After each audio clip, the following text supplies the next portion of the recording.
കൊച്ചി നഗരത്തിലെ ഗതാഗതവും പൊതുഗതാഗത സംവിധാനങ്ങളും ശക്തിപ്പെടുത്താൻ ലക്ഷ്യമിട്ട് കൊച്ചി മെട്രോ റെയിൽ ലിമിറ്റഡും ഇന്ത്യൻ ഇൻസ്റ്റിറ്റ്യൂട്ട് ഓഫ് സയൻസസും തമ്മിൽ ധാരണാപത്രം ഒപ്പുവച്ചു. അതേസമയം തന്നെ കൊച്ചി മെട്രോ രണ്ടാം ഘട്ടം സ്മാർട്ട് സിറ്റിയിലേക്ക് നീട്ടുന്നതിന് അംഗീകാരമായെന്ന് KMRL MD ലോക്നാഥ് ബെഹ്റ വ്യക്തമാക്കി. കൊച്ചിയിലെ ഗതാഗത സംവിധാനങ്ങൾ കൂടുതൽ കാര്യക്ഷമവും പരിസ്ഥിതി സൗഹാർദ്ദവുമാക്കുക എന്ന ലക്ഷ്യത്തോടെയാണ് KMRL ഇന്ത്യൻ ഇൻസ്റ്റിറ്റ്യൂട്ട് ഓഫ് സയൻസുമായി കൈകോർക്കുന്നത്.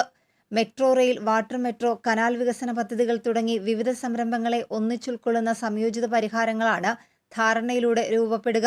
കൊച്ചി നഗരത്തിലെ പ്രശ്നങ്ങൾക്ക് ശാസ്ത്രീയവും പ്രായോഗികവുമായ പരിഹാരങ്ങൾ കണ്ടെത്തുകയാണ് ലക്ഷ്യമെന്ന് AISC ബംഗളൂരുവിലെ ഗതാഗത ആസൂത്രണ നയവിഭാഗം പ്രൊഫസർ ആശിഷ് വർമ്മ പറഞ്ഞു.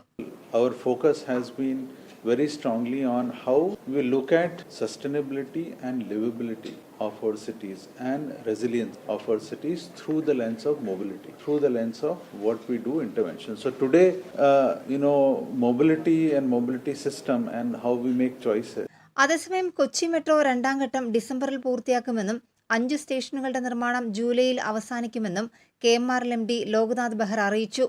But we are trying our day and night. We are working to see that June vare etra civil and electrical work ee 5 station le purti aakiyal namukku valliya oru achievement avu, at least civil and electric. But we are trying our day and night. We are working to see that June vare etra civil and electrical work ee 5 station le purti aakiyal namukku valliya oru achievement avu, at least civil and electrical work. Kochi അന്താരാഷ്ട്ര വിമാനത്താവളത്തെ ബന്ധിപ്പിച്ചുള്ള മെട്രോയുടെ മൂന്നാം ഘട്ടത്തിന്റെ വിശദ പദ്ധതി രേഖ March 14-ന് സമർപ്പിക്കും.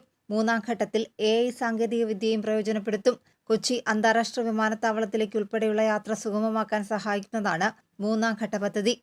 ജനം, കൊച്ചി.